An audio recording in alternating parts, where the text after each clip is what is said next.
Hello everyone, welcome to Disha academy. നമ്മുടെ group ഡിയുടെ turbo ബാച്ചിലേക്ക് എല്ലാവർക്കും സ്വാഗതം. നമ്മൾ ഇന്ന് ഡിസ്കസ് ചെയ്യാൻ പോകുന്ന ടോപ്പിക്ക് അറ്റ്മോസ്ഫിയർ എന്നുള്ളതാണ് കേട്ടോ. അറ്റ്മോസ്ഫിയർ എന്ന് പറഞ്ഞ ടോപ്പിക്കാണ് ഡിസ്കസ് ചെയ്യുന്നത്. നമ്മുടെ ജോഗ്രഫിയിലും എക്കോളജിയിലും ഒരുപോലെ ഇമ്പോർട്ടൻ്റ് ആയിട്ടുള്ള ഒരു പോർഷനാണ് അറ്റ്മോസ്ഫിയർ എന്നുള്ളത്. അപ്പോൾ ആ ക്ലാസ്സിലേക്ക് എല്ലാവർക്കും സ്വാഗതം. അപ്പോൾ എന്തായാലും അറ്റ്മോസ്ഫിയർ എന്താണെന്ന് നോക്കാം. വായുവിൻ്റെ പുതപ്പ് എന്നാണ് അറ്റ്മോസ്ഫിയറിന് അറിയപ്പെടുന്നത്. ലെയർ ഓഫ് ഗ്യാസസ് ആണ് അല്ലെ, മിക്സ്ചർ ഓഫ് ഗ്യാസസ് ആണ്. നമ്മുടെ എർത്തിനെ ആവരണം ചെയ്ത് നിൽക്കുന്ന ഒരു ലെയർ ഓഫ് ഗ്യാസസിനെയാണ് നമ്മൾ അറ്റ്മോസ്ഫിയർ കൊണ്ട് ഉദ്ദേശിക്കുന്നത്. അപ്പോൾ അത് ഓരോ ലെയേഴ്സ് ആയിട്ട് നമുക്ക് പഠിക്കാനുണ്ട്. അപ്പോൾ എന്തായാലും അറ്റ്മോസ്ഫിയർ എന്ന് പറഞ്ഞാൽ എന്താണ്, സിംപ്ലി പറയുകയാണെങ്കിൽ layer of gas that surrounds a planet അല്ലേ, a layer of gas that surrounds a planet. നമ്മുടെ ഭൂമിയെ ആവരണം ചെയ്തിരിക്കുന്ന വായുവിന്റെ പുതപ്പാണ് എന്തെന്ന് പറയുന്നത്, അറ്റ്മോസ്ഫിയർ എന്ന് പറഞ്ഞുകൊണ്ട് ഉദ്ദേശിക്കുന്നത് അല്ലേ. അപ്പോൾ വായുവിന്റെ പുതപ്പാണ് എന്തെന്ന് പറയുന്നത്, അറ്റ്മോസ്ഫിയർ എന്ന് പറയുന്നത്. അപ്പോൾ അറ്റ്മോസ്ഫിയർ എന്ന് പറഞ്ഞാൽ എന്താണ് ശരിക്കും പറഞ്ഞാൽ, blanket of gas that surrounds earth. എർത്തിനെ സറൗണ്ട് ചെയ്ത് നിൽക്കുന്ന മിക്സ്ചർ ഓഫ് ഗ്യാസ് അല്ലെങ്കിൽ ആ ബ്ലാങ്കറ്റ് ഓഫ് ഗ്യാസിനെയാണ് നമ്മൾ അറ്റ്മോസ്ഫിയർ കൊണ്ട് ഉദ്ദേശിക്കുന്നത്. ഇതെങ്ങനെയാണ് ഹെൽഡ് ചെയ്ത് നിൽക്കുന്നത്, ഈ എർത്തിന് ചുറ്റും ഈ അറ്റ്മോസ്ഫിയർ കാണണമെങ്കിൽ അതിന് എന്തെങ്കിലും ഒരു ഫോഴ്സ് ഓഫ് അട്രാക്ഷൻ ഉണ്ടായിരിക്കണം. ആ ഫോഴ്സ് ഓഫ് അട്രാക്ഷൻ ആണ് എന്തെന്ന് പറയുന്നത്, ഗ്രാവിറ്റേഷണൽ ഫോഴ്സ് എന്ന് പറയുന്നത് കേട്ടോ. അപ്പോൾ ഗ്രാവിറ്റേഷന്റെ ഒരു പ്രസൻസ് കൊണ്ടാണ് ഭൂമിയിലേക്ക് ആ ഒരു അറ്റ്മോസ്ഫിയറിക് ലെയേഴ്സ് കൃത്യമായി തന്നെ നിൽക്കുന്നത്, സർഫസ് ചെയ്ത് നിൽക്കുന്നത് എന്നുള്ളൊരു കാര്യം ആലോചിക്കുക കേട്ടോ. It is held near the surface of planet by earth gravitational attraction എന്നുള്ളൊരു കാര്യം ശ്രദ്ധിക്കുക. ഇനി അടുത്ത അറ്റ്മോസ്ഫിയർ എന്ന് പറഞ്ഞാൽ എന്താണ്, മേഡപ്പ് ഓഫ് എന്താണ്, ഡിഫറെന്റ് ലെയേഴ്സ് ആണ്. ഒരു ലെയർ അല്ല, അതിന് അഞ്ച് ലെയേഴ്സ് വരെ എന്ത് ചെയ്തിട്ടുണ്ട്, ഓരോ കാര്യങ്ങൾക്ക് ഓരോ ഫീച്ചർ ആയിട്ട് തന്നെ അതിനെ എന്ത് ചെയ്തിട്ടുണ്ട്, തരം തിരിച്ചിട്ടുണ്ടെന്നുള്ളൊരു കാര്യം കൃത്യമായി ശ്രദ്ധിക്കുക. അത് മാത്രമല്ല, ഇറ്റ് കൺസിസ്റ്റ് ഓഫ് ഗ്യാസസ്. നമ്മൾ പറഞ്ഞു മിക്സ്ചർ ഓഫ് ഗ്യാസസ് ആണ്, ലെയേഴ്സ് ഓഫ് ഗ്യാസസ് ആണ് അതിനകത്തുള്ള ഓരോ പാർട്ടിക്കിൾസ് ആണ് അതിൻ്റെ അകത്തുള്ളതെന്ന് നമ്മൾ പറഞ്ഞു. അപ്പൊ അത് ആരൊക്കെയാണെന്ന് കൃത്യമായി തന്നെ അറിയണം. ആരൊക്കെയാണത്, നൈട്രജൻ ഉണ്ട്, ഓക്സിജൻ ഉണ്ട്, കാർബൺ ഡൈ ഓക്സൈഡ് ഉണ്ട്, അതുപോലെ ആർഗൺ തുടങ്ങിയ ചെറിയ അതർ വാട്ടർ വേപ്പേഴ്സ് പോലെയുള്ള മറ്റ് ചില ഗ്യാസസും ഉണ്ട്. ഓക്കെ, അപ്പൊ നമുക്ക് ഏറ്റവും ഇമ്പോർട്ടൻ്റ് ആയിട്ട് പഠിക്കേണ്ട ആരെയാണ്, ഈ nitrogen, oxygen, carbon dioxide, argon എന്നുള്ളതാണ് കേട്ടോ. അപ്പോൾ ഈ ഒരു മിക്സ്ചർ ഓഫ് ഗ്യാസസ്, അറ്റ്മോസ്ഫിയർ എന്ന് പറയുന്ന ഒരു ലെയർ ഉണ്ടാവണമെങ്കിൽ അതിലുണ്ടായിരിക്കുന്ന ഗ്യാസസിന്റെ പ്രസൻസ് ഏതൊക്കെ ഗ്യാസസ് ആണെന്ന് കൃത്യമായി മനസ്സിലാക്കുക. അതിന്റെ അളവും കോൺസ്റ്റിറ്റ്യൂഷനും അറിഞ്ഞിരിക്കുക കേട്ടോ. കോൺസ്റ്റിറ്റ്യൂട്ട് ചെയ്യുന്ന എങ്ങനെയാണ്, നൈട്രജൻ എത്ര ശതമാനമാണ്, 78% നൈട്രജൻ ഉള്ളത് കേട്ടോ. ഏറ്റവും കൂടുതൽ കാണുന്നത് അറ്റ്മോസ്ഫിയറിൽ ഏറ്റവും കൂടുതൽ കാണുന്ന എയർ മോളിക്യൂൾ ഏതാണെന്ന് ചോദിച്ചു കഴിഞ്ഞാൽ ഏതാണത്, അത് നമ്മുടെ നൈട്രജൻ ആണെന്ന കാര്യം ആലോചിക്കുക. 78% പ്ലസ് ആരുമുണ്ട്, ഓക്സിജൻ. അതായത് 100%-ൽ 99% ആരാണുള്ളത്, 99% ആരാണുള്ളത്, നൈട്രജനും ഓക്സിജനുമാണ് കമ്പോസ് ചെയ്തിരിക്കുന്നത്. അതെങ്ങനെയാണ് കമ്പോസിഷൻ, എങ്ങനെയാണ് വരുന്നത്, നൈട്രജൻ 78%, ഓക്സിജൻ 21%. അപ്പൊ തന്നെ എത്രയായി, 99%. ബാക്കിയുള്ള 1% മറ്റ് ഗ്യാസസ് എന്നുള്ളൊരു കാര്യം കൃത്യമായി തന്നെ മനസ്സിലാക്കിക്കോളുക. അപ്പൊ എന്താണ്, നൈട്രജൻ 78%, ഓക്സിജൻ 21%.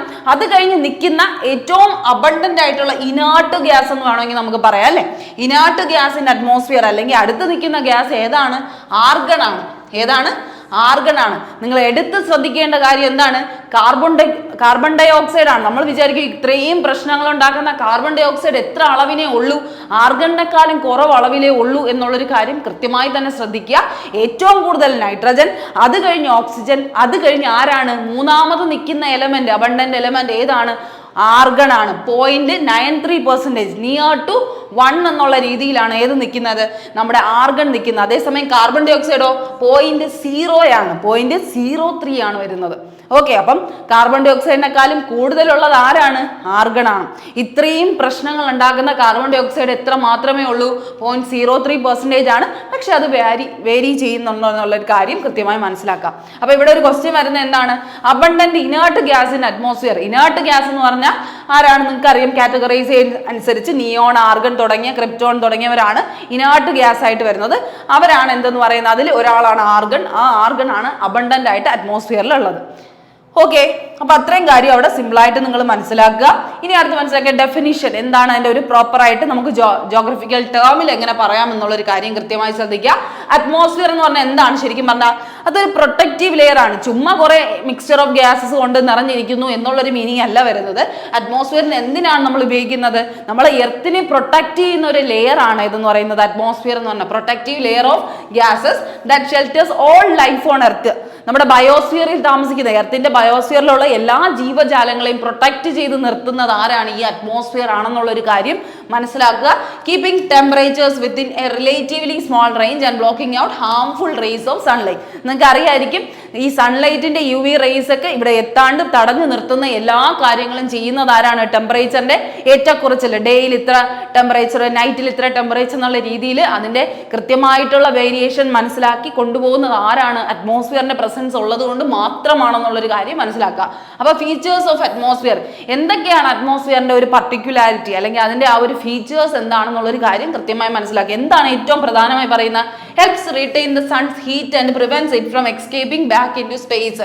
ഹീറ്റിനെ റീറ്റെയിൻ ചെയ്യാനുള്ള ഒരു കപ്പാസിറ്റി അല്ലെ, സണ്ണിന്റെ ഹീറ്റിനെ prevent it from escaping track into സ്പേസിലേക്ക് പോകാതെ എല്ലായിടത്തും ഒരുപോലെ ചൂട് പകരാൻ വേണ്ടി ആ ഒരു മിനിമൈസ് ചെയ്യാൻ അല്ലെങ്കിൽ അതിനെ മോഡറേറ്റ് ചെയ്ത് കൊണ്ടുപോകാനുള്ള ഒരു കഴിവാണ് ഒന്നാമത്തെ കാര്യം ആർക്കുള്ളത്? അറ്റ്മോസ്ഫിയറിനുള്ളത്. നമ്മുടെ ശരിക്കും പറഞ്ഞാൽ ക്ലൈമറ്റോളജി ഏറ്റവും കൂടുതൽ ക്ലൈമറ്റ് നമ്മുടെ വെതർ പാറ്റേണിനെ ഏറ്റവും ഡിപ്പെൻഡ് ചെയ്തിരിക്കുന്നത് എന്തിനെയാണ്? അറ്റ്മോസ്ഫിയറിനെയാണ് ഡിപ്പെൻഡ് ചെയ്തിരിക്കുന്നത്. അതിൻ്റെ കൃത്യമായ പ്രോസസ്സിങ്ങിലൂടെ മാത്രമേ നമ്മൾ എല്ലാ പേരും എന്ത് ചെയ്യത്തുള്ളൂ, നല്ല രീതിക്കുള്ള ഒരു ടെമ്പറേച്ചർ നമുക്ക് എന്ത് ചെയ്യാൻ പറ്റുള്ളൂ, കൊണ്ടുപോകാനായിട്ട് പറ്റുള്ളൂ എന്നുള്ളൊരു കാര്യം മനസ്സിലാക്കിക്കോളാം. അതുപോലെ തന്നെ protect life from harmful radiation from the sun. സണ്ണിൽ നിന്ന് കിട്ടുന്ന UV റേസിനെ പ്രൊട്ടക്ട് ചെയ്ത് നമ്മൾ എന്താണ്, നമുക്ക് ഹാംഫുൾ ആകാതെ അതിനെ പ്രൊട്ടക്ട് ചെയ്ത് നിർത്തുന്ന ആരാണ്? സ്ട്രാറ്റോസ്ഫിയർ ആണ് അല്ലേ. ഓസോൺ ഡിപ്ലീഷൻ പോലെയുള്ള സംഭവങ്ങളിൽ നിന്നൊക്കെ നമ്മളെ പ്രൊട്ടക്ട് ചെയ്യുന്ന ഒരു ഓസോൺ ലെയർ തന്നെ ഉണ്ട് അല്ലേ. അപ്പൊ ആ ഒരു രീതിയിലുള്ള കുറേ സംഭവങ്ങൾ എന്ത് ചെയ്യുന്നുണ്ട്, നമ്മുടെ അറ്റ്മോസ്ഫിയർ ചെയ്യുന്നുണ്ട്. Plays a major role in എർത്തിന്റെ വാട്ടർ സൈക്കിൾ. അതുപോലെ തന്നെ മഴ പെയ്യിക്കുക, ക്ലൗഡിന്റെ പാറ്റേൺ ഒക്കെ ഉള്ളത് എവിടെയാണ്? അറ്റ്മോസ്ഫിയറിലാണ്. ക്ലൗഡ്, റെയിൻ, വെതർ കണ്ടീഷൻസ് ഒക്കെ മാനേജ് ചെയ്യുന്നത് അറ്റ്മോസ്ഫിയർ ആണ്. അതുകൊണ്ട് തന്നെ വാട്ടർ സൈക്കിൾ, ഇവാപറേഷനിൽ നിന്ന് തുടങ്ങി കണ്ടൻസേഷൻ, സബ്ലിമേഷൻ തുടങ്ങിയ എല്ലാ പ്രോസസ്സും നടത്തുന്ന നമ്മുടെ എർത്തിന്റെ വാട്ടർ സൈക്കിൾ മാനേജ് ചെയ്യുന്നത് ആരാണ്? അറ്റ്മോസ്ഫിയർ ആണ്. അതുപോലെ helps keep the climate on earth moderate. എർത്തിലെ ക്ലൈമറ്റ് മോഡറേറ്റ് ആയിട്ട് എല്ലാവർക്കും ഈക്വൽ ആയിട്ട് കിട്ടുന്ന രീതിയിൽ, എല്ലാം കൃത്യമായി നടക്കുന്ന രീതിയിൽ അതിനെ മാനേജ് ചെയ്ത് കൊണ്ടുപോകുന്നത് അറ്റ്മോസ്ഫിയർ ആണ്. അതുപോലെ തന്നെ നിങ്ങൾ മനസ്സിലാക്കേണ്ട മറ്റൊരു കാര്യം, there is no boundary between the atmosphere and outer space. ശൂന്യാകാശം, നമ്മുടെ ഔട്ടർ സ്പേസുമായിട്ടും അറ്റ്മോസ്ഫിയറുമായിട്ട് ഒരു ബന്ധമുണ്ട്. എപ്പോഴും അവരെന്താണ്, അടുത്ത് ചേർന്ന് നിൽക്കും. നമുക്ക് അവിടെ ഒരു ബൗണ്ടറി ഉണ്ടെന്ന് കീപ്പ് ചെയ്യാൻ പറ്റില്ല. അവർ രണ്ടുപേരും ഒത്തുചേർന്നാണ് കിടക്കുന്നത്. അറ്റ്മോസ്ഫിയറിന്റെ ഏറ്റവും എൻഡ് പോയിന്റ് എന്ന് പറഞ്ഞാൽ നേരെ എങ്ങോട്ടാണ് പോകുന്നത്? ശൂന്യാകാശം എന്നുള്ള ഒരു മീനിങ് ആണ്. ഔട്ടർ സ്പേസിലേക്ക് അത് ബ്ലെൻഡ് ചെയ്ത് കിടക്കുകയാണെന്നുള്ളൊരു മീനിങ് മനസ്സിലാക്കുക. Atmosphere get less dense and dense അഡിൽ ഇറ്റ് ബ്ലെൻഡ് ചെയ്യും. ആദ്യം ഇവിടുന്ന് തുടങ്ങുമ്പോൾ ഏറ്റവും കൂടുതൽ ഡെൻസിറ്റി കൂടുതൽ, എയറിന്റെ തിക്നെസ് ഏറ്റവും കൂടുതൽ എവിടെയാണ്? ഇവിടെയാണ്. ഇവിടുന്ന് മുകളിലോട്ട് പോകും തോറും പിന്നെ എന്താണ്? പിന്നെ ഒന്നുമില്ല. ശരിക്കും പറഞ്ഞു കഴിഞ്ഞാൽ നൈട്രജൻ, ഓക്സിജൻ ഒക്കെ ഉള്ളത് എവിടെയാണ്? ഈ ബയോസ്ഫിയർ, ഈ ട്രോപ്പോസ്ഫിയർ എന്ന് പറഞ്ഞാൽ ഫസ്റ്റ് ലെയറിലാണ്. പിന്നെ പോകും തോറും എന്ത് കുറയാണ്? ഇതിന്റെ കാഠിന്യം ഒക്കെ, ഈ ഗ്യാസ് മോളിക്യൂൾസിന്റെ കാഠിന്യം കുറഞ്ഞ് ഏറ്റവും ലാസ്റ്റ് ഒക്കെ എത്തുമ്പോൾ ആര് മാത്രമേ കാണുള്ളൂ? ഹൈഡ്രജൻ അല്ലെങ്കിൽ വാട്ടർ വേപ്പേഴ്സ് തുടങ്ങിയ മറ്റ് ഐറ്റംസ് മാത്രമേ കാണുള്ളൂ എന്നുള്ളൊരു കാര്യം ശ്രദ്ധിക്കുക കേട്ടോ. ഇനി അടുത്ത് നമുക്ക് നോക്കേണ്ടത്, എർത്തിന്റെ അറ്റ്മോസ്ഫിയർ നമ്മൾ പറഞ്ഞു കമ്പോസ്ഡ് ഓഫ് എന്താണ്? 78% നൈട്രജൻ ആണെന്ന് പറഞ്ഞു, 21% ഓക്സിജൻ ആണെന്ന് പറഞ്ഞു, 1% അതർ ഗ്യാസസ് ആണെന്ന് പറഞ്ഞു. ഏറ്റവും കൂടുതലുള്ളത് നൈട്രജനും, രണ്ടാമത് ഓക്സിജനും, മൂന്നാമത് ആർഗണും, നാലാമത് ബാക്കിയുള്ള ഗ്യാസസ് എല്ലാം ഉണ്ട്. അതിൽ നാലാമത് നമുക്ക് കാർബൺ ഡൈ ഓക്സൈഡ് പറയാം. പക്ഷെ കാർബൺ ഡൈ ഓക്സൈഡ് മാത്രമല്ല, മീഥെയിൻ തുടങ്ങിയ ബാക്കിയുള്ള ഡയോക്സൈഡ്സും അതുപോലെ തന്നെ ഈ പറയുന്ന വാട്ടർ വേപ്പർ എന്ന് പറയുന്ന ഏറ്റവും പ്രധാനപ്പെട്ട ആളും ഇതിൻ്റെ അകത്ത് ഉൾപ്പെടുന്നുണ്ട് കേട്ടോ. വാട്ടർ വേപ്പറിന്റെ പ്രസൻസും ഉണ്ട്, ഹൈഡ്രജന്റെ പ്രസൻസ് ഉണ്ട്. അതൊക്കെ കൃത്യമായി മനസ്സിലാക്കുക കേട്ടോ. ഇനി അടുത്ത് നമുക്ക് പറയാനാണെങ്കിൽ ഏറ്റവും കൂടുതലുള്ള nitrogen is the most plentiful gas in the air. It is one of the primary nutrient critical for the survive of all living organism. നമുക്ക് ലിവിങ് ഓർഗാനിസത്തിന്റെ സർവൈവിന് ഏറ്റവും ആവശ്യമായിട്ട് തോന്നുന്ന മറ്റൊരു ഘടകമാണ്, പ്രൈമറി ന്യൂട്രിയൻ്റ് ആണ് ഇത് നൈട്രജൻ എന്ന് പറഞ്ഞാൽ. അതിൻ്റെ ആ ഒരു ക്രൂഷ്യൽ റോള് നൈട്രജന് ഉണ്ടെന്ന് മനസ്സിലാക്കുക. പിന്നെ എല്ലാ ജീവജാലങ്ങൾക്കും ജീവിക്കാൻ ആവശ്യമുള്ള വായു കിട്ടുന്നത് എവിടെ നിന്നാണ്? ഓക്സിജൻ നിന്നാണ്. അപ്പോൾ humans and animals take oxygen from the air as they breathe. അപ്പോൾ ബ്രീത്തിങ് അല്ലെങ്കിൽ ആ ഒരു ലിവിങ് പ്രോസസ്സ് നടന്നു പോകണമെങ്കിൽ എന്ത് വേണം? അവിടെ ഓക്സിജന്റെ പ്രസൻസ് ഉണ്ടാവണം. അത് നിങ്ങൾക്കറിയാം. ഗ്രീൻ പ്ലാന്റ്സിന് എന്താ വേണ്ടത്? അവർക്ക് കാർബൺ ഡൈ ഓക്സൈഡ് ആണ് വേണ്ടത്. പ്ലാന്റ്സിന് കാർബൺ ഡൈ ഓക്സൈഡ് വരുമ്പോൾ അവർ കാർബൺ ഡൈ ഓക്സൈഡ് യൂസ് ചെയ്തിട്ട് പുറന്തള്ളുന്ന സാധനമാണ് ഓക്സിജൻ. അതാണ് നമുക്ക് ഏറ്റവും പ്രധാനപ്പെട്ട് വേണ്ടത്. നമ്മൾ എന്ത് ചെയ്യും? പുറന്തള്ളും കാർബൺ ഡൈ ഓക്സൈഡ്. അങ്ങനെ ആ ഒരു ഇക്വാലിറ്റി അല്ലെങ്കിൽ ആ ഒരു ഇക്വിലിബ്രിയം മെയിൻറ്റെയിൻ ചെയ്ത് കൊണ്ടുപോകാനായിട്ട് ആർക്ക് പറ്റുന്നുണ്ട്? ഇവർക്ക് പറ്റുന്നുണ്ടുള്ള ഒരു കാര്യം ശ്രദ്ധിക്കുക കേട്ടോ. Green plants produce oxygen during photosynthesis. This way oxygen content in the air remains constant കേട്ടോ. എയർ റിമെയിൻസ് കോൺസ്റ്റന്റ് ആയിട്ട് അത് കൊണ്ടുപോകാൻ പറ്റും. പിന്നെ കാർബൺ ഡൈ ഓക്സൈഡ് എന്താണ്? ഏറ്റവും പ്രധാനപ്പെട്ട് കാർബൺ ഡൈ ഓക്സൈഡ് എന്ന് പറഞ്ഞൊരു ഗ്യാസിനെ കുറിച്ച് ആലോചിക്കുന്നുണ്ടോ? അതെന്താണ്? ഹീറ്റ് ട്രാപ്പിംഗ് ഗ്യാസ് ആണ് അല്ലേ? നമ്മുടെ ഗ്ലോബൽ വാർമിംഗ് പോലെയുള്ള എല്ലാ ഡേഞ്ചറസ് ആയിട്ടുള്ള എഫക്റ്റുകൾ, greenhouse effect, global warming, deforestation ഒക്കെ കാരണം ഉണ്ടാവുന്ന ഇവോൾവ് ചെയ്യുന്ന ഏറ്റവും പ്രധാനപ്പെട്ട ഗ്യാസ് മോളിക്യൂൾ ഏതാണ്? കാർബൺ ഡൈ ഓക്സൈഡ് ആണ് അല്ലേ? Carbon dioxide greenhouse gas ആണ്, അല്ലെങ്കിൽ ഫോസിൽ ഫ്യൂവൽസിൽ നിന്ന് വരുന്ന ബേണിംഗ് ഓഫ് ഫോസിൽ ഫ്യൂവൽസിൽ നിന്ന് ഉണ്ടാവുന്ന ഗ്യാസ് ആണ് കാർബൺ ഡൈ ഓക്സൈഡ്. ഏറ്റവും ഡേഞ്ചറസ് ആയിട്ടുള്ള ഗ്യാസ് ആയിട്ടാണ് ആരെ പറയുന്നത്? കാർബൺ ഡൈ ഓക്സൈഡിനെ പറയുന്നത്. പിന്നെ നമ്മുടെ ഈ കണക്കെടുത്ത് നോക്കുകയാണെങ്കിൽ നമുക്ക് എന്താണ് പറയാനുള്ളത്? പിന്നെ ആർഗൺ ഉള്ളത് എന്താണ്?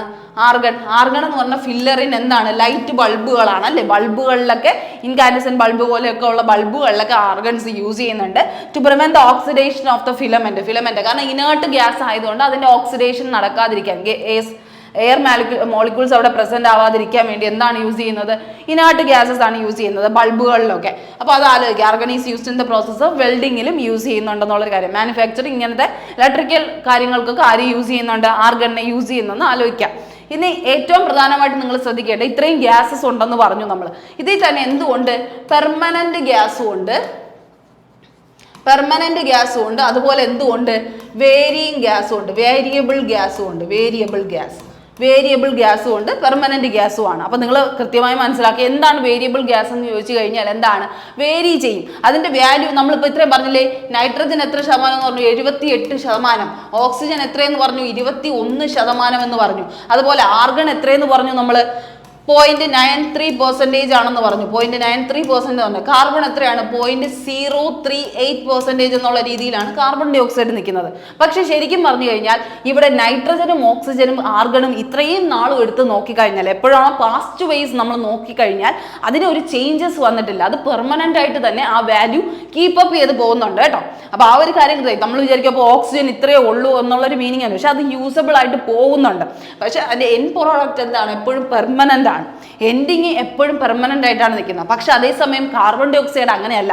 നമ്മൾ ഇത്രത്തോളം ട്രാൻസ്പോർട്ട് വെഹിക്കിൾസ്, ഫോസിൽ ഫ്യൂവൽസിന്റെ ബേണിംഗ് കൊണ്ടും അങ്ങനെയുള്ള ഡിഫോറസ്റ്റേഷൻ പോലെയുള്ള നമ്മുടെ എന്താണ് ഗ്ലോബലൈസേഷൻ, ഇൻഡസ്ട്രിയലൈസേഷൻ പോലെയുള്ള കാര്യങ്ങൾ നടക്കുന്നത് കൊണ്ട് തന്നെ അവിടെ കാർബൺ ഡൈ ഓക്സൈഡിന്റെ വാല്യൂവിന് ചെറിയ മാറ്റങ്ങൾ വരുന്നുണ്ട്. വേരിയിങ് ആയിക്കൊണ്ടിരിക്കുകയാണ്. അതിനൊരു ചേഞ്ച് ഉണ്ട്, വേരിയബിൾ ആവുന്നുണ്ട്. അതുകൊണ്ട് തന്നെ വേരിയബിൾ കാറ്റഗറിയിലാണ് ആരെ കൂട്ടിയിരിക്കുന്നത്? കാർബൺ ഡൈ ഓക്സൈഡിനെയും അതുപോലെ തന്നെ ഇതിന്റെ അകത്ത് വരുന്ന വാട്ടർ വേപ്പറും ചേഞ്ച് ആവുമല്ലോ ഓരോ സമയത്തും ഓരോ ഇതായിരിക്കാം.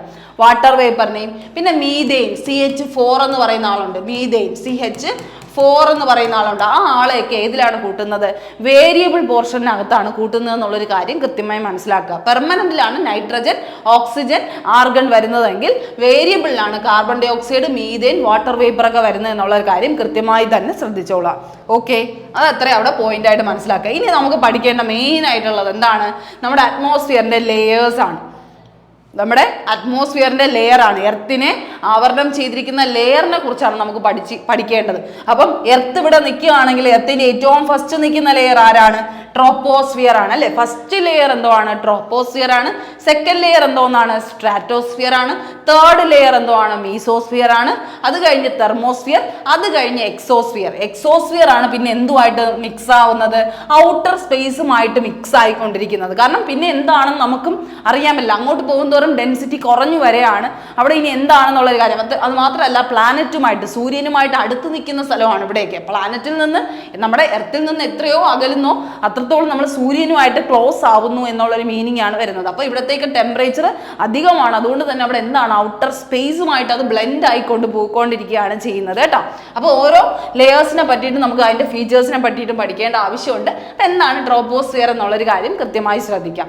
ഓക്കെ, എന്താണ് ട്രോപ്പോസ്ഫിയർ? നമ്മൾ പറഞ്ഞു എർത്തിന്റെ ഏറ്റവും അടുത്ത് നിൽക്കുന്ന ലെയർ, അതായത് എന്താണ്? Lowest layer in the atmosphere. നമ്മൾ മൊത്തം അറ്റ്മോസ്ഫിയർ എടുത്തു കഴിഞ്ഞാൽ ഏറ്റവും താഴെ നിൽക്കുന്ന ആളാരാണ്? ലോവസ്റ്റ് ലെയർ, അല്ലെങ്കിൽ ഏറ്റവും താഴെ നിൽക്കുന്ന എർത്തിനോട് അടുത്ത് നിൽക്കുന്ന ലെയർ ആരാണ്? ട്രോപ്പോസ്ഫിയർ ആണ്. അപ്പൊ lowest layer in the atmosphere ആണ് ആര്? ട്രോപ്പോസ്ഫിയർ. ഇനി അടുത്തത് ലോവസ്റ്റ് പാർട്ട് ഓഫ് ട്രോപ്പോസ്ഫിയറിന് എന്ത് പറയാം? അപ്പൊ ഈ ട്രോപ്പോസ്ഫിയർ ഇപ്പൊ നമ്മൾ വിചാരിക്കുകയാണ് ഇത്രയാണ് ട്രോപ്പോസ്ഫിയർ എന്ന് പറഞ്ഞു. അപ്പൊ ഈ ട്രോപ്പോസ്ഫിയർ ഇവിടെയാണ് എന്ത് പറഞ്ഞ? സ്ട്രാറ്റോസ്ഫിയർ. ഇത് സ്ട്രാറ്റോസ്ഫിയർ, ഇത് ട്രോപ്പോസ്ഫിയർ. ഇതെന്താണ്? മീസോസ്ഫിയർ,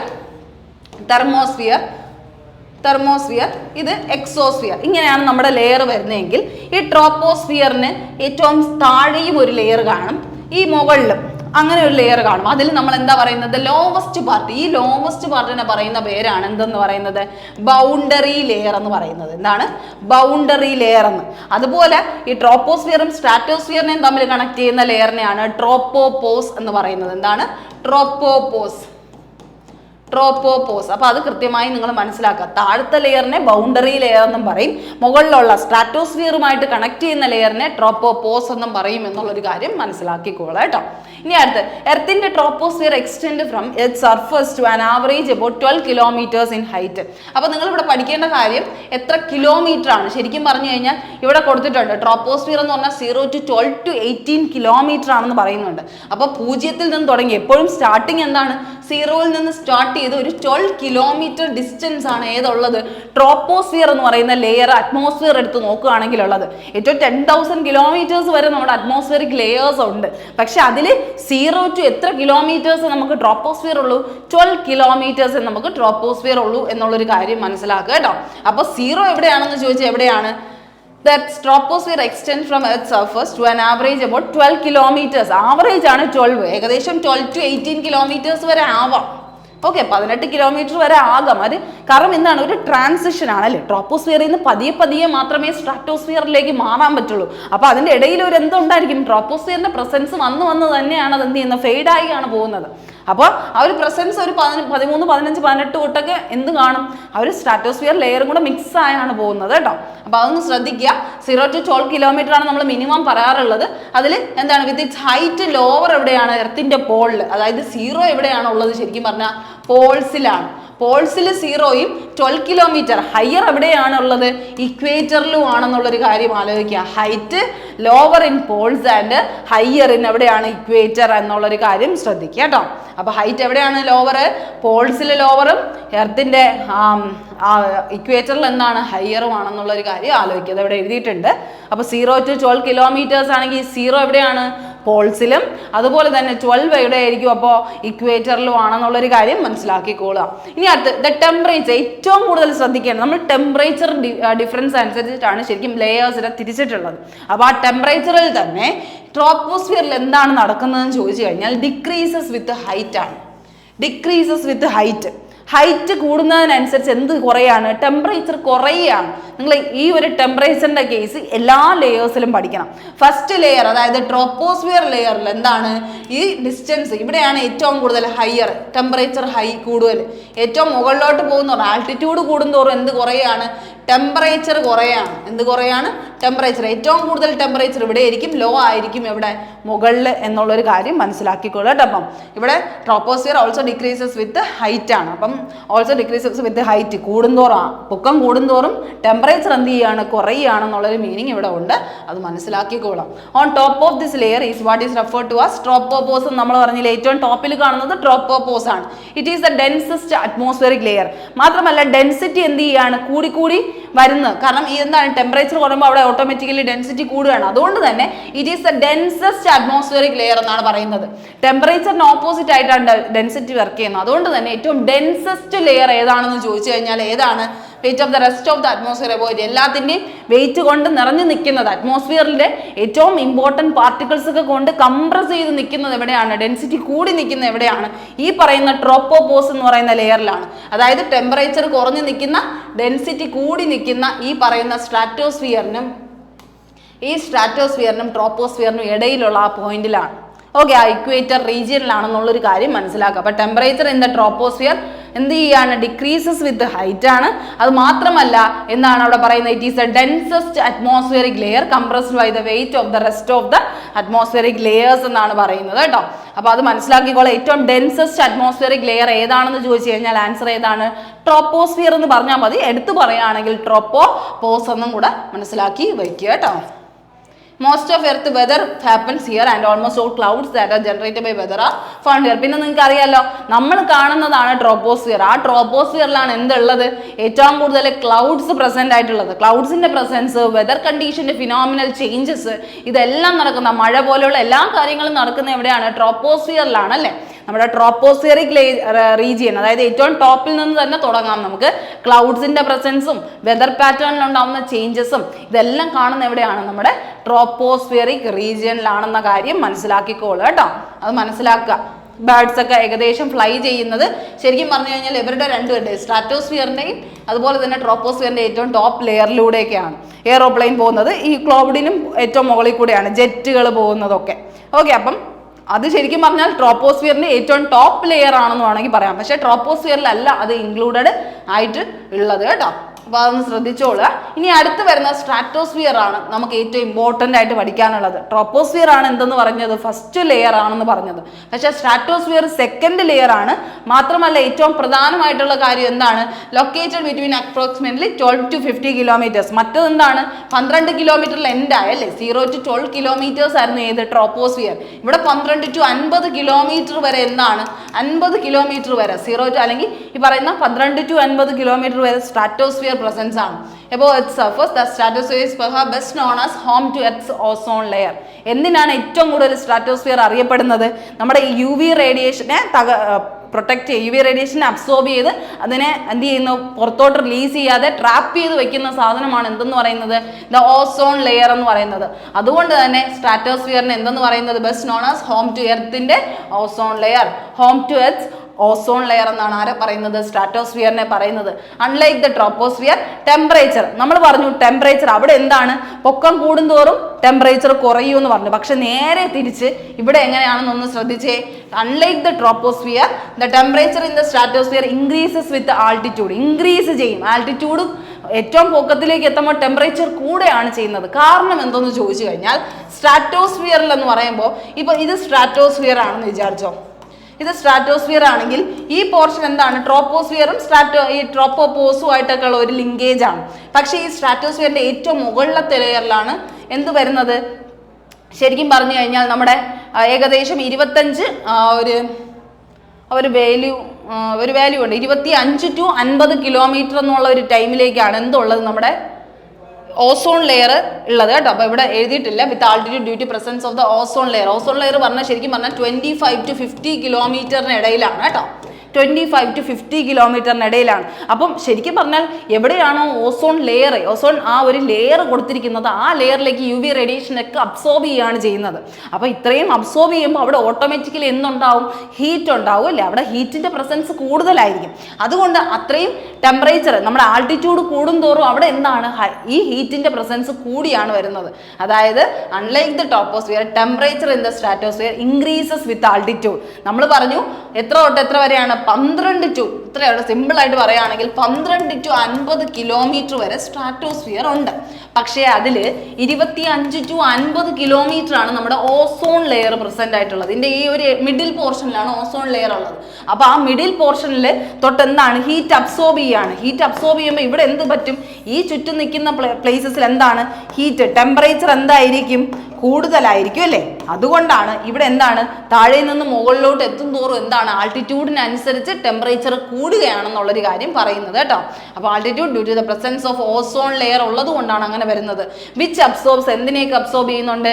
UV റേഡിയേഷനെയും അതുപോലെ തന്നെ shield life on the earth from intense harmful form of energy. ഈ പറയുന്ന വേണ്ടാത്ത ബാക്കിയുള്ള എല്ലാ എനർജിയും അബ്സോർബ് ചെയ്ത് വച്ചിരിക്കുന്നത് ആരാണ്? ഈ പറയുന്ന നമ്മുടെ ഓസോൺ ലെയർ ആണെന്നുള്ളൊരു കാര്യം ആലോചിക്കുക. അതുകൊണ്ട് തന്നെ നമ്മളെല്ലാവരും പ്രൊട്ടക്റ്റഡ് ആവുന്നത് ഏത് ലെയർ കൊണ്ടാണ്? സ്ട്രാറ്റോസ്ഫിയറിന്റെ ലെയർ കൊണ്ടാണെന്നാണ് പറയുന്നത് കേട്ടോ. ഇനി അടുത്തത് stratosphere is considered as an ideal flying zone for aircraft. അത് മാത്രമല്ല നമ്മൾ പറഞ്ഞു ട്രോപ്പോസ്ഫിയറിലാണ് ക്ലൗഡിന്റെ പ്രസൻസ് ഏറ്റവും കൂടുതൽ. അതുകൊണ്ട് തന്നെ ഈ ക്ലൗഡ് കഴിഞ്ഞ് നിൽക്കുന്ന ഒരു ലെയർ ആണ് ഏറ്റവും കൂടുതൽ നമുക്ക് ശരിക്കും പറഞ്ഞാൽ ഒരു പ്രശ്നം ഉണ്ടാവുന്നത്. എയർക്രാഫ്റ്റിനായിക്കോട്ടെ അല്ലെങ്കിൽ എയറോപ്ലെയിനായിക്കോട്ടെ ടർബുലൻസ് വേരിയേഷനൊക്കെ ഉണ്ടാവുന്നത് ഈ ക്ലൗഡിൽ ചെന്ന് ഇടിക്കുമ്പോൾ ആണെന്ന് നമ്മൾ കേട്ടിട്ടുണ്ട്. അപ്പോൾ ആ ഒരു പ്രസൻസിന് ഏറ്റവും മുകളിൽ കൂടെയാണ് ഈ ജെറ്റ് പോലെയുള്ള വിമാനങ്ങളൊക്കെ, ജെറ്റ് പോലെയുള്ള സ്ട്രീംസ് ഒക്കെ പോകുന്നത്. അപ്പോൾ അങ്ങനെ പോയി കഴിഞ്ഞാൽ അവർക്ക് അവിടെ ബുദ്ധിമുട്ടുണ്ടാവില്ല. അവിടെ അവർക്കൊരു വേരിയേഷൻ അല്ലെങ്കിൽ ഒരു ഡിസ്റ്റർബൻസ് ഉണ്ടാവാതെ തന്നെ അവർക്ക് എന്ത് ചെയ്യാം? ഫ്രീ ആയിട്ട് മൂവ് ചെയ്യാം. അതുകൊണ്ട് തന്നെ എപ്പോഴും സ്ട്രാറ്റോസ്ഫിയറിന്റെ ഏറ്റവും ലോവസ്റ്റ് പാർട്ടിനെയാണ് നമ്മൾ ഐഡിയൽ ഫ്ലൈയിങ് സോൺ എന്ന് പറയുന്നത്. ഓക്കെ, മനസ്സിലാവുന്നുണ്ട്. ഈ ക്ലൗഡ്സിന്റെ ഏരിയ ഒക്കെ കഴിഞ്ഞ് സ്ട്രാറ്റോസ്ഫിയർ സ്റ്റാർട്ട് ചെയ്യുന്ന, അതായത് ട്രോപ്പോസ്ഫിയറും ഇതിപ്പം ട്രോപ്പോസ്ഫിയറിന്റെ ലാസ്റ്റ് എൻഡ് ആണ്, ഇവിടെ സ്ട്രാറ്റോസ്ഫിയർ ആണ്. അപ്പൊ ഈ ഒരു പോർഷൻ ഇതിന്റെ ഫസ്റ്റ് ഒരു ലെയറിലേക്കാണ് ഏറ്റവും കൂടുതലും ഫ്ലൈയിങ് സോൺ ഐഡിയൽ എന്ന് പറയുന്നത്. അവിടെ ഒരു ഡിസ്റ്റർബൻസ് ഇല്ല, കാറ്റിന്റെ വേഗത കൂടുതലല്ല, ക്ലൗഡിന്റെ പ്രസൻസ് ഇല്ല, ഒന്നും കൂടുതലല്ല. ടെമ്പറേച്ചർ ഒക്കെ കൂടുതൽ എവിടെയാണ് ശരിക്കും പറഞ്ഞാൽ അങ്ങ് ഏറ്റവും മുകളിലോട്ട് പോകുമ്പോൾ 50 കിലോമീറ്ററിലേക്കൊക്കെ പോകുമ്പോഴാണ് ടെമ്പറേച്ചർ കൂടുന്നത്. അതുകൊണ്ട് ടെമ്പറേച്ചർ വേരിയേഷൻ ഉണ്ടാവില്ല. അങ്ങനെ ഒരു ഡിസ്റ്റർബൻസും ഇല്ലാത്തത് കൊണ്ട് തന്നെ സ്ട്രാറ്റോസ്ഫിയർ ആണ് എന്തെന്ന് പറയുന്നത് ഐഡിയൽ ഫ്ലൈയിങ് സോൺ ഫോർ എയർക്രാഫ്റ്റുകൾ എന്ന് പറയുന്നത്. ശരിക്കും പറഞ്ഞാൽ സ്ട്രാറ്റോസ്ഫിയറിന്റെ ലോവർ സ്ട്രാറ്റോസ്ഫിയർ, ശരിക്കും പറഞ്ഞാൽ സ്ട്രാറ്റോസ്ഫിയറിനെ രണ്ടായിട്ട് തിരിച്ചിട്ടുണ്ട്. സ്ട്രാറ്റോസ്ഫിയറിനെ ഒന്ന് ലോവർ സ്ട്രാറ്റോസ്ഫിയർ എന്നും ഒന്ന് എന്താണ് ഹയർ സ്ട്രാറ്റോസ്ഫിയർ എന്നും പറഞ്ഞ് അപ്പർ സ്ട്രാറ്റോസ്ഫിയർ എന്നും പറഞ്ഞും തിരിച്ചിട്ടുണ്ട്. അപ്പോൾ ആ ലോവർ സ്ട്രാറ്റോസ്ഫിയർ റീജിയൻ ആണ് ഐഡിയൽ ഫ്ലൈയിങ് കണ്ടീഷൻസ് റീജിയൻ ആയിട്ട് നമ്മൾ പറയുന്നത്. Many commercial jet aircraft fly within the troposphere only, but they will usually move just above it into the lower stratosphere to avoid, കണ്ടോ ഇവിടെ പറഞ്ഞിട്ടുണ്ട്, bad വെതറും അതുപോലെ തന്നെ ടർബുലൻസും ഒക്കെ സ്മൂത്ത് ഫ്ലൈറ്റിന് വേണ്ടിയിട്ടുള്ള കാര്യം വേണമെന്നുണ്ടെങ്കിൽ ഈ കൊമേഴ്ഷ്യൽ ജെറ്റ് എയർക്രാഫ്റ്റ് ഒക്കെ പോകുന്ന ഏത് വഴിയാണ്? ട്രോപ്പോസ്ഫിയറിന്റെ മുകളിൽ, അതായത് സ്ട്രാറ്റോസ്ഫിയറിന്റെ താഴത്തെ ആ ഒരു കൂടിക്കലരുന്ന ആ ഒരു റീജിയനിലാണെന്ന കാര്യം മനസ്സിലാക്കുക. Lowest part of the stratosphere just above the tropopause act as an ideal flying zone. ഇതാണ് കറക്റ്റ് പോയിന്റ് കേട്ടോ, ഇതാണ് കറക്റ്റ് പോയിന്റ്, അത് കൃത്യമായി പഠിക്കുക. Lower part of stratosphere just above the tropopause is the ideal flying condition ആയിട്ടാണ് നമ്മൾ പറയാറുള്ളത് കേട്ടോ. ഓക്കെ, അടുത്ത മൂന്നാമത് എന്താണ്? മീസോസ്ഫിയർ ആണ് നമ്മൾ ഇന്ന് ഡിസ്കസ് ചെയ്യാൻ പോകുന്നത്. അതിലെന്താ പറയുന്നത്? അടുത്ത നമ്മുടെ സ്ട്രാറ്റോസ്ഫിയർ കഴിഞ്ഞ് നിൽക്കുന്ന ലെയർ ആണ് ഇതെന്ന് പറയുന്നത് മീസോസ്ഫിയർ എന്ന് പറയുന്നത്. ലൊക്കേറ്റഡ് ബിറ്റ്വീൻ എത്ര തൊട്ട് എത്ര വരെയാണ്? 50 to 80 കിലോമീറ്റർ ആണ്, കുറച്ച് പോർഷൻ ആണ്. അതായത് 50 കിലോമീറ്റർ വരെ സ്ട്രാറ്റോസ്ഫിയർ ഉണ്ടായിരുന്നു, അത് കഴിഞ്ഞ് നിൽക്കുന്നതാണ് 50 to 80 കിലോമീറ്റർ വരെയാണ് മീസോസ്ഫിയർ ഉള്ളത്. അപ്പോൾ above at surface the mesosphere gets progressively colder with altitude. ശരിക്കും പറഞ്ഞാൽ ഇവിടെ എന്താണ് ശരിക്കും പറഞ്ഞാൽ കോൾഡർ, ഏറ്റവും കോൾഡസ്റ്റ് റീജിയൻ ആണ് മീസോസ്ഫിയർ എന്ന് പറയുന്നത്, കോൾഡസ്റ്റ് റീജിയൻ. ഓക്കെ, അപ്പൊ ആദ്യത്തെ ട്രോപ്പോസ്ഫിയർ കഴിഞ്ഞു, നമ്മുടെ സ്ട്രാറ്റോസ്ഫിയർ അത്യാവശ്യം ചൂടാണ്. സ്ട്രാറ്റോസ്ഫിയർ കുറച്ച് ചൂടാണ്, കാരണം എന്തുകൊണ്ട്? ഓസോൺ ലെയറിന്റെ പ്രസൻസ് കൊണ്ട് തന്നെ ചൂടിനെല്ലാം അബ്സോർബ് ചെയ്യുന്നുണ്ട്. ആ ലെയർ കുറച്ച് ചൂടാണ്, നമ്മൾക്ക് കുറച്ച് ടെമ്പറേച്ചർ കണ്ടീഷൻ ഉണ്ട്. അതേസമയം മീസോസ്ഫിയർ വീണ്ടും എന്താണ്? തണുത്ത റീജിയൻ ആണ്. ഇവിടെ പറയുന്നുണ്ട് the top of this layer is the coldest place found within the earth. എർത്തിൽ തന്നെ ഏറ്റവും കോൾഡസ്റ്റ് പ്ലേസ് ആയിട്ട് പറയുന്നത് ഏതിനെയാണ്? Average temperature about -85 degree Celsius ആണ് ഇവിടെ പറയുന്നത്. ഇവിടുത്തെ ടെമ്പറേച്ചർ എന്ന് പറഞ്ഞാൽ മൈനസ് ആണ്. മൈനസ് കൊണ്ട് ഉദ്ദേശിക്കുന്നത് എന്താണ്? അത്രയും നെഗറ്റീവ് ടെമ്പറേച്ചർ ആണ്, അത്രയും കോൾഡസ്റ്റ് ടെമ്പറേച്ചർ ആയിട്ടാണ് നമ്മൾ പറയുന്നത് കേട്ടോ. The very scarce water vapour present at the, ശരിക്കും പറഞ്ഞു കഴിഞ്ഞാൽ ഇവിടെ ഒരു ഗ്യാസ് മോളിക്യൂൾസിന്റെ പ്രസൻസ് കൊണ്ടല്ല, അവിടെ സ്കെയർസ് ആയിട്ട് കുറച്ച് നിൽക്കുന്ന വാട്ടർ വേപ്പിന്റെ പ്രസൻസ് കൊണ്ടാണ് അവിടെ എന്ത് വരുന്നത്? ശരിക്കും പറഞ്ഞാൽ ക്ലൗഡിന്റെ പ്രസൻസ് വരുന്നത്, നൊക്ടിലൂസൻ ക്ലൗഡ്സ്. നൊക്ടിലൂസൻ ക്ലൗഡ്സ് അങ്ങനെ നമുക്ക് എല്ലാവർക്കും കണ്ടു ഒരു റെയർ ഫിനോമിനൻ നടക്കുമ്പോഴാണ് നൊക്ടിലൂസൻ ക്ലൗഡ്സിന്റെ പ്രസൻസ് നമുക്ക് ഉണ്ടാവുന്നത്. അപ്പോൾ അതെന്താണ്? It is the highest clouds in എർത്തിന്റെ അറ്റ്മോസ്ഫിയർ. എർത്തിന്റെ അറ്റ്മോസ്ഫിയറിൽ വെച്ച് നോക്കുകയാണെങ്കിൽ നമ്മൾ ഒരുപാട് ക്ലൗഡ്സുകൾ പഠിക്കും, പക്ഷെ അതിൽ നിന്ന് തന്നെ വ്യത്യസ്തമായിട്ട് റെയർ ആയിട്ട് കാണുന്ന ഏറ്റവും ഹയസ്റ്റ് ആയിട്ടുള്ള ക്ലൗഡാണ് ഏതെന്ന് പറയുന്നത്? നൊക്ടിലൂസന്റെ ക്ലൗഡ്സ് എന്ന് പറഞ്ഞാൽ. ഇത് ശരിക്കും പ്രസന്റ് ആവുന്ന എങ്ങനെയാണ്? ശരിക്കും മുകളിലോട്ട് പോകുന്തോറും ഓരോ മോളിക്യൂൾസിന്റെ പ്രസൻസ് കുറവാണ്, ഈ ഗ്യാസ് മോളിക്യൂൾസിന്റെ പ്രസൻസ് കുറവാണ്. ആ ഉള്ളതിൽ തന്നെ വാട്ടർ വേപ്പറിന്റെ സ്കെയർസ് എമൗണ്ടിൽ നിന്നാണ് എന്തുണ്ടാവുന്നത്? ഈ പറയുന്ന top of the mesosphere forms noctilucent clouds. ആ വാട്ടർ വേപ്പറിന്റെ ചെറിയൊരു അംശത്തിൽ നിന്നാണ് നൊക്ടിലൂസന്റ് ക്ലൗഡ്സ് ഉണ്ടാവുന്നത്. It is the highest clouds in earth atmosphere എന്ന് മനസ്സിലാക്കുക. ഓക്കെ, അപ്പൊ നിങ്ങൾ മനസ്സിലാക്കുക ഇവിടെ എന്താണ്? 50 to 80 കിലോമീറ്റർ ആണ് mesosphere. Coldest place found within the earth system ആണ്. നൊക്ടിലൂസൻ ക്ലൗഡ്സിന്റെ പ്രസൻസ് അവിടെയാണ്. അതുപോലെ ഏറ്റവും പ്രധാനമായിട്ട് മീസോസ്ഫിയർ ME എന്ന് പറയുമ്പോൾ തന്നെ മീസോസ്ഫിയറിൽ ആലോചിക്കുമ്പോൾ ഏറ്റവും പ്രധാനമായിട്ട് ആലോചിക്കുന്നത് മീറ്റിയേഴ്സിനെ പറ്റിയിട്ടാണ്. ഓക്കെ, അത് മനസ്സിലാക്കിക്കോളാം. Meteors burn in this atmospheric layer. കാരണം കുറച്ചെങ്കിലും പാർട്ടിക്കിൾസ് ഇനി മിച്ചമായിട്ടുള്ളത് എവിടെയാണ്? ഏറ്റവും കൂടുതൽ ട്രോപ്പോസ്ഫിയറിൽ, കുറച്ചും കൂടെ കുറവ് സ്ട്രാറ്റോസ്ഫിയറിൽ, പിന്നെ കുറച്ച് ഒരു ചെറിയൊരു അംശമേ പിന്നെ എവിടെ ഉള്ളൂ? മീസോസ്ഫിയറിലുള്ളൂ. പിന്നെ എക്സോസ്ഫിയർ ആയിക്കോട്ടെ, തെർമോസ്ഫിയറിലൊന്നും എന്തില്ല, ശരിക്കും പാർട്ടിക്കിൾസിന്റെ ഇത് കുറവാണ്, ഏറ്റവും കൂടുതൽ ബൾക്കിനെസ് കുറവാണ്. അവിടെ ഒന്നും പാർട്ടിക്കിൾസിന്റെ പ്രസൻസ് ഡിറ്റക്ട് ചെയ്യുന്നില്ല. ചെറിയ രീതിയിൽ ഹൈഡ്രജനും വാട്ടർ വേപ്പർ മോളിക്യൂൾസും മാത്രമേ അവിടെ എന്ത് ചെയ്തിട്ടുള്ളൂ? പ്രസന്റ് ആയിട്ട്. അതുകൊണ്ട് തന്നെ ഈ പറയുന്ന മുകളിൽ നിന്ന് വരുന്ന ആസ്റ്റിറോയിഡ്സ് എന്ന് പറയുന്ന ഉൽക്കകൾ പോലെയുള്ള മറ്റു സംഭവങ്ങൾക്ക്, കോസ്മിക് റേസിനൊക്കെ വന്നു കയറാൻ എളുപ്പമാണ്. അവരെ ഒന്നും തട്ടി മാറ്റാൻ ഒന്നുമില്ല, അവിടെ ഒരു ഫ്രിക്ഷൻ നടക്കാനുള്ള ഒരു സാധനവുമില്ല. അപ്പോൾ അവർക്ക് ഡയറക്റ്റ് നേരെ എക്സോസ്ഫിയർ ഔട്ടർ സ്പേസിൽ നിന്ന് വരുന്ന ഔട്ടർ സ്പേസിൽ നിന്ന് നേരെ എക്സോസ്ഫിയറിൽ അവർക്ക് കയറാൻ പറ്റും. നേരെ ഇവിടെ വരുന്നു, ഇവിടെ നിന്ന് നേരെ എവിടെ വരുന്നു, തെർമോസ്ഫിയറിൽ വരുന്നു. ഇവിടെ എന്താണ്, പാർട്ടിക്കിൾസിന്റെ സൈസ് വളരെ കുറവായതുകൊണ്ട് അവരുമായിട്ട് കൂട്ടിമുട്ടാനും മാത്രം തക്കത്തിന് ആരുമില്ല. പിന്നെ വരുന്ന നേരെ എവിടെയാണ്, മീസോസ്ഫിയറിലേക്കാണ്. അപ്പം ഇവിടെ നിന്ന് ഔട്ടർ സ്പേസിലേക്ക് ഒരു ഉൽക്ക പൊട്ടി ഇങ്ങനെ വരുന്നുണ്ടെങ്കിൽ നേരെ വന്ന് എവിടെയാണ്, എക്സോസ്ഫിയറിൽ കയറുന്നു, തെർമോസ്ഫിയറിൽ കയറുന്നു. അവിടെ ഒന്നും സംഭവിക്കാതെ നേരെ മീസോസ്ഫിയറിലേക്ക് വരുമ്പോൾ പിന്നെ എന്താ സംഭവിക്കുന്നതെന്ന് ചോദിച്ചു കഴിഞ്ഞാൽ അവിടെ ഇത്തിരി അത്യാവശ്യം എന്തുണ്ട്, പാർട്ടിക്കിൾസ് ഉണ്ട്. അവിടെ കുറച്ച് അത്യാവശ്യം ഡെൻസിറ്റി ഉണ്ട്, അവിടുത്തെ ടെമ്പറേച്ചർ അത്യാവശ്യം ഇതുണ്ട് എന്നുള്ളത് മനസ്സിലാക്കി തന്നെ ഇവിടെ എന്ത് വരും, ഇവിടെ ഫ്രിക്ഷൻ നടക്കും. പാർട്ടിക്കിളിനെ തട്ടി എന്തുണ്ടാവും, ഫ്രിക്ഷൻ സംഭവിക്കുമ്പോൾ ആണ് എന്തുണ്ടാവുന്നത്, മീറ്റിയോഴ്സ് എന്ന് പറയുന്ന ഒരു ഫിനോമിനൻ ഉണ്ടാവുന്നത്. ഓക്കെ, അപ്പോൾ അതായത് ആ ഒരു എന്തുണ്ടാവുന്നത്, ആ തീ എന്ന് പറയുന്ന ഒരു സംഭവം എന്ന് പറഞ്ഞാൽ ആ ഒരു തീഗോളം ഉണ്ടാവുന്നത് എങ്ങനെയാണ്, ഫ്രിക്ഷൻ തമ്മിലാണ്. ശരിക്കും അവിടെ നിന്ന് വരുന്ന ആസ്റ്ററോയിഡും ഇവിടുത്തെ ഏതെങ്കിലും ഒരു പാർട്ടിക്കിളുമായിട്ട് ഒരു ഫ്രിക്ഷൻ നടക്കുമ്പോഴാണ് അവിടെ എന്തുണ്ടാവുന്നത്, ടെമ്പറേച്ചർ അല്ലെങ്കിൽ ആ ഒരു ഹീറ്റിന്റെ പ്രസൻസ് അവിടെ ഉണ്ടാവുന്നതെന്നുള്ളൊരു കാര്യം ആലോചിക്കുക. അപ്പൊ മീറ്റിയോസ് ബേൺ ചെയ്യുന്ന അവിടെ വെച്ചിട്ടാണ്. അറ്റ്മോസ്ഫിയറിന്റെ ഏത് ലെയർ എന്ന് ചോദിച്ചു കഴിഞ്ഞാൽ അത് മീസോസ്ഫിയർ ആണ്. മീറ്റിയോറേഴ്സ് എവിടെയാണ്, മീസോസ്ഫിയറിലാണ് വെക്കുന്നത്. Sounding rockets and rocket powered aircraft can reach the mesosphere. അതുപോലെ തന്നെ റോക്കറ്റ് പോലെയുള്ള മറ്റു സാധനങ്ങളൊക്കെ എവിടെയാണ് എത്തുന്നത്, മീസോസ്ഫിയറിലാണ് എത്തുന്നത് എന്നുള്ളൊരു കാര്യം ആലോചിക്കുക. The transition boundary which separates the mesosphere from the സ്ട്രാറ്റോസ്ഫിയറിനെ എന്താണ് പറയുന്നത്, സ്ട്രാറ്റോപോസ്. ട്രോപ്പോസ്ഫിയറിനെയും സ്ട്രാറ്റോസ്ഫിയറിനെയും തമ്മിൽ ബന്ധിക്കുന്ന ലൈനിനെ എന്ത് പറയാം, നമുക്ക് ട്രോപ്പോപോസ് എന്ന് പറയാം. അതുപോലെ സ്ട്രാറ്റോസ്ഫിയറിനെയും മീസോസ്ഫിയറിനെയും തമ്മിൽ ബന്ധിപ്പിക്കുന്ന ലൈനിനെ എന്ത് പറയാം, സ്ട്രാറ്റോപോസ് എന്ന് നമുക്ക് പറയാം. ഓക്കെ, അത്രയാണ് പറയാനുള്ളത്. അപ്പം നിങ്ങൾ മനസ്സിലാക്കുക, ഇത് ശരിക്കും പറഞ്ഞാൽ മീറ്റിയോഴ്സ് ഇങ്ങനെ വന്ന് ആ ഒരു തീഗോളമാവുന്ന എപ്പോഴാണ്, ഇതിലേക്ക് വന്ന് തട്ടുമ്പോഴാണ്, ഇവിടുത്തെ പാർട്ടിക്കിൾസുമായിട്ട് മിക്സ് ആവുന്ന സമയത്താണ്. മീറ്റിയോറോളജിക്കൽ റോക്കറ്റ് പോലെയുള്ള പല സാധനങ്ങളും അവിടെയാണ് പ്രസന്റ് ആയിട്ടുള്ളത്. ഇനി അടുത്ത ലെയേഴ്സിലേട്ടാണ് നമ്മൾ പഠിക്കാൻ പോകുന്നത്, തെർമോസ്ഫിയർ. ഇനി നമുക്ക് 2 ലെയേഴ്സും കൂടെ പഠിക്കാനുള്ളത്, ഒന്ന് തെർമോസ്ഫിയറും അതുപോലെ തന്നെ എന്താണ്, എക്സോസ്ഫിയറും. ശരിക്കും പറഞ്ഞാൽ തെർമോസ്ഫിയറിന്റെ തന്നെ 2 ലെയേഴ്സ് ആയിട്ടാണ് നമ്മൾ വീണ്ടും തിരിക്കുന്നത്. എക്സോസ്ഫിയർ എന്ന് പറഞ്ഞ സ്ഫിയർ തെർമോസ്ഫിയറിനകത്ത് വരുന്നതാണ്, അല്ലെങ്കിൽ തെർമോസ്ഫിയറിന്റെ ഇത്രയും കിലോമീറ്റേഴ്സിനകത്ത് വരുന്നതാണ്. ശരിക്കും പറഞ്ഞാൽ എക്സോസ്ഫിയറിലാണ് നമ്മുടെ സ്പേസ് ഷട്ടിൽ പോലെയുള്ള പല കാര്യങ്ങളും ഉള്ളത് കേട്ടോ, ഔട്ടർ സ്പേസുകളിലാണ് ഉള്ളത്. അപ്പൊ എന്തായാലും തെർമോസ്ഫിയർ എന്താണെന്ന് നമുക്ക് നോക്കാം. തെർമോ എന്ന് പറയുമ്പോൾ തന്നെ നമ്മൾ പറഞ്ഞു മീസോസ്ഫിയർ ആണ് ഏറ്റവും കോൾഡസ്റ്റ് ലെയർ എന്ന് പറഞ്ഞു. പക്ഷെ തെർമോസ്ഫിയർ എന്താണ്, വീണ്ടും എന്താണ് കൂടുതലാണ്, ടെമ്പറേച്ചർ കൂടുന്ന ലെയർ ആണ്. Thermosphere lies above the mesosphere. മീസോസ്ഫിയറിന് മുകളിലാണ് ഇരിക്കുന്നത്. ദ തെർമോസ് എന്ന് പറഞ്ഞ വാക്ക് തന്നെ എന്തിനെയാണ് ഡിനോട്ട് ചെയ്യുന്നത്, ഹീറ്റിനെയാണ് ഡിനോട്ട് ചെയ്യുന്നത്. കാരണം നമ്മൾ പറഞ്ഞു തെർമോസ്ഫിയർ കഴിഞ്ഞു കഴിഞ്ഞാൽ പിന്നെ വരുന്നത് എന്ത് ലെയർ ആണ്, ശരിക്കും പറഞ്ഞു കഴിഞ്ഞാൽ എക്സോസ്ഫിയർ. നേരെ ഇവിടെ എന്ത് കാണും, സൂര്യന്റെ പ്രസൻസ് ഇവിടെ ആയിരിക്കും, മറ്റ് പ്ലാനറ്റിന്റെ കൂടെ ആയിരിക്കാം. സൂര്യ പ്രസൻസ് എവിടെയുണ്ട്, ഈ ഒരു ലെയറിൽ എവിടെയെങ്കിലും കാണും. പക്ഷെ ഇവിടുന്ന് ഡയറക്റ്റ് അടിക്കുന്നത് എങ്ങോട്ടാ, ആദ്യം വന്ന് തട്ടുന്ന ആരിലോട്ടാ, ഒന്നി എക്സോസ്ഫിയർ അല്ലെങ്കിൽ തെർമോസ്ഫിയർ. അതുകൊണ്ട് തന്നെ തെർമോസ്ഫിയറിലാണ് എന്ത് വരുന്നത്, ഹീറ്റിന്റെ പ്രസൻസ് ആദ്യം ട്രാപ്പ് ചെയ്യുന്നത്. അതുകൊണ്ട് അവിടുത്തെ പാർട്ടിക്കിൾസുമായിട്ട് അത് എന്ത് ചെയ്യും, കൊളാബറേറ്റ് ചെയ്യും. അതുകൊണ്ട് തന്നെ എന്ത് വരും, അവിടെ ഹീറ്റ് ഉണ്ടാവും എന്നുള്ളൊരു കാര്യം മനസ്സിലാക്കിക്കോളുക കേട്ടോ. Found within the earth system with an average temperature of about 85 degree Celsius. നമ്മൾ പറഞ്ഞ കാര്യമാണ്. ഓക്കെ, തെർമോസ്ഫിയർ ആണ് നമ്മൾ പറഞ്ഞുകൊണ്ടിരുന്നത്. അപ്പോൾ എന്താണ് thermosphere stands for heat due to its high temperature. എന്തുകൊണ്ടാണ്, ഹൈ ടെമ്പറേച്ചർ ആണ്.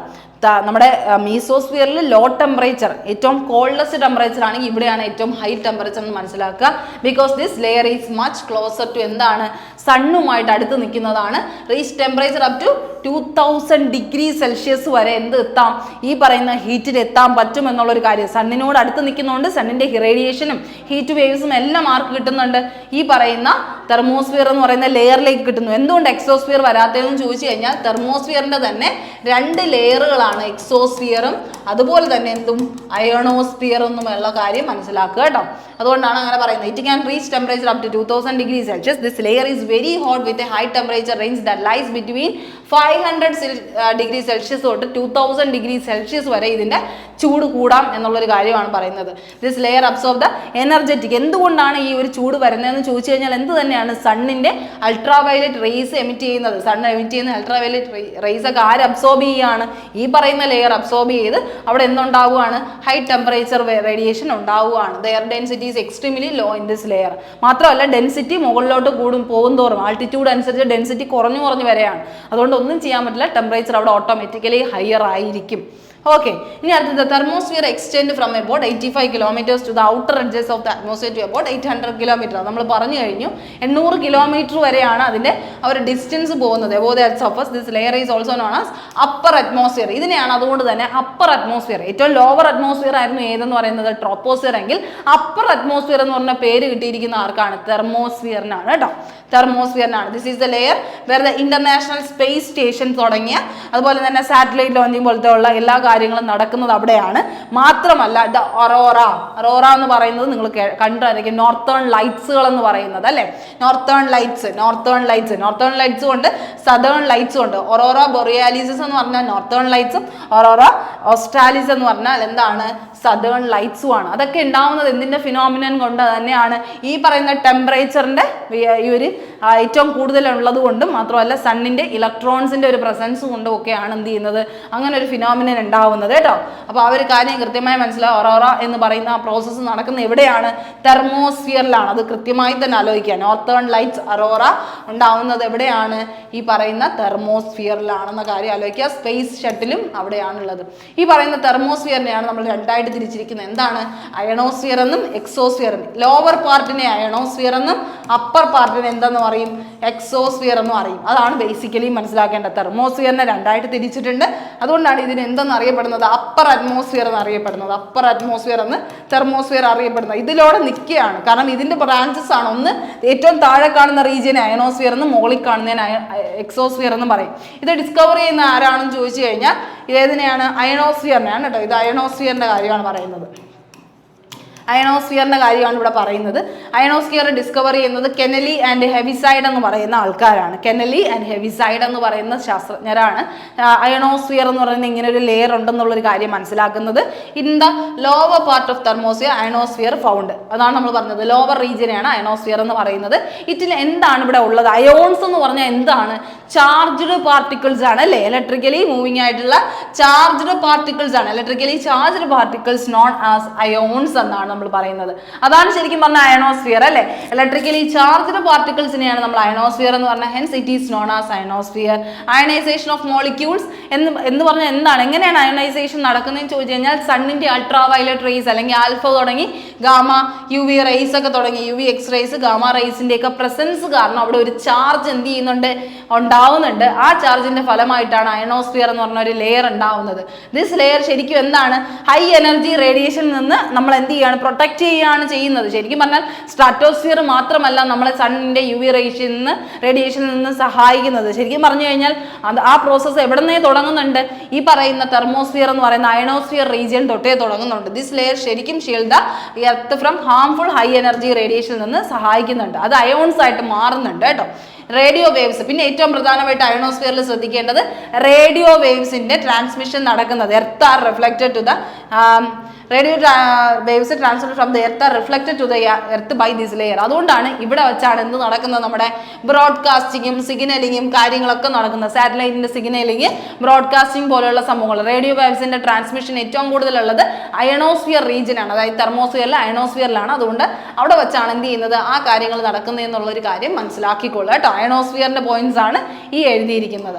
ഇനി അടുത്ത എക്സോസ്ഫിയർ എന്ന് പറയുന്നതാണ്. എക്സോസ്ഫിയർ എന്ന് പറഞ്ഞാൽ എന്താണ്? നമ്മുടെ outer most layer of atmosphere ആണ്. എന്താണ്? ഏറ്റവും ഔട്ടർ മോസ്റ്റ് ലെയർ. തെർമോസ്ഫിയറിന്റെ ഉള്ളിലാണ് വരുന്നതെങ്കിൽ പോലും അതിനെ നമുക്ക് എന്തായിട്ട് കണക്കാക്കാം?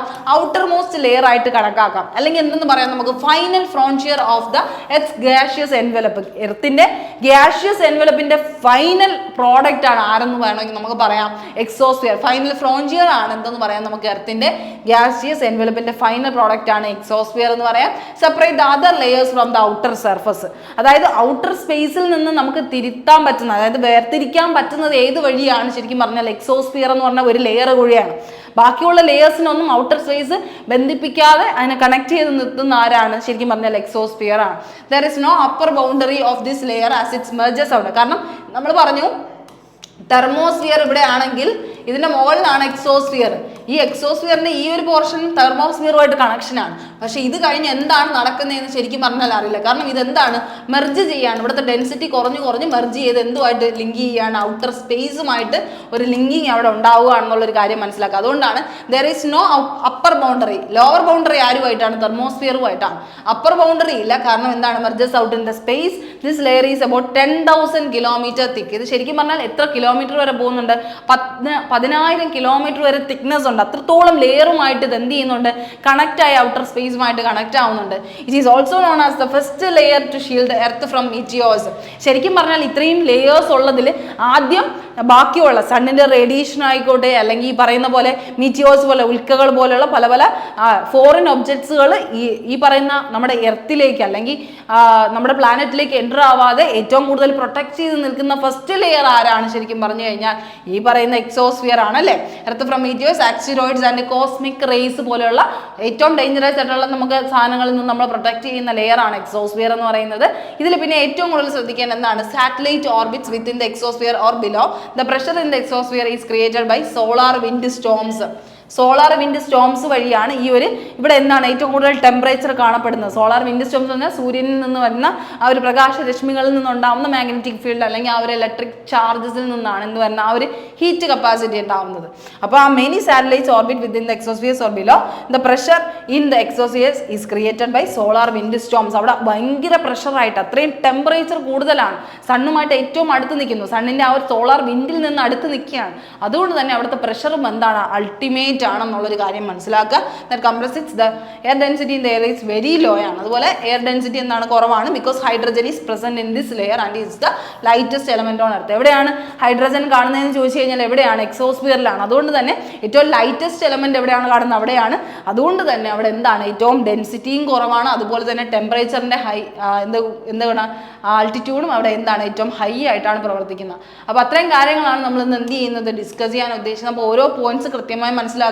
ഈ ഒരു ചെറിയ ചെറിയ പോയിന്റ്സ്, ഇപ്പം എക്സോസ്ഫിയർ എന്ന് ചോദിച്ചു കഴിഞ്ഞാൽ എന്താണ്, ഔട്ടർ മോസ്റ്റ് ലെയർ ആണ്, ഫൈനൽ ഫ്രോഞ്ചിയർ ആണ്, അതുപോലെ നോ അപ്പർ ബൗണ്ടറി ആണ്, ഏറ്റവും കൂടുതൽ merges into the outer space ആണ്, 10,000 കിലോമീറ്റേഴ്സ് വരെ ഉണ്ട്.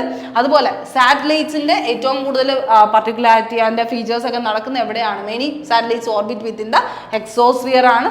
അത് കഴിഞ്ഞ് എന്താണ്, സോളാർ വിൻഡ് സ്റ്റോംസ് കാരണമാണ് ഇവിടുത്തെ പ്രഷർ എന്ത് ചെയ്യുന്നത്, ഹൈ ആയിട്ട് നിൽക്കുന്നത്. Storm that compresses the air density എന്താണ്, ഇവിടുത്തെ air density in this layer is very low ആണ്, ഡെൻസിറ്റിയും കുറവാണ്, കാരണം ഹൈഡ്രജന്റെ പ്രസൻസ് കൊണ്ട്. ഇത്രയും പോയിന്റ്സ് തന്നെയാണ് അവിടെ നിങ്ങൾ എന്ത് ചെയ്യേണ്ടത്, മനസ്സിലാക്കേണ്ടത്. അപ്പോൾ ഇങ്ങനെ ഓരോ പോയിന്റ്സും കൃത്യമായി പഠിച്ച് അതിൻ്റെ കാര്യങ്ങൾ നോക്കുക. അപ്പോൾ ഇത്രയും കാര്യങ്ങളാണ് നമുക്ക് ഈ ടോപ്പിക്കിൽ നിന്ന് ഡിസ്കസ് ചെയ്യാനുള്ളത്. അറ്റ്മോസ്ഫിയറും അതിൻ്റെ ലെയേഴ്സും ആണ് പറഞ്ഞത്. അപ്പോൾ അത്രയും കാര്യങ്ങൾ മനസ്സിലാക്കുക, നന്നായിട്ട് പഠിക്കുക. അപ്പോൾ നല്ലൊരു ദിവസം ആശംസിക്കുന്നു. Thank you.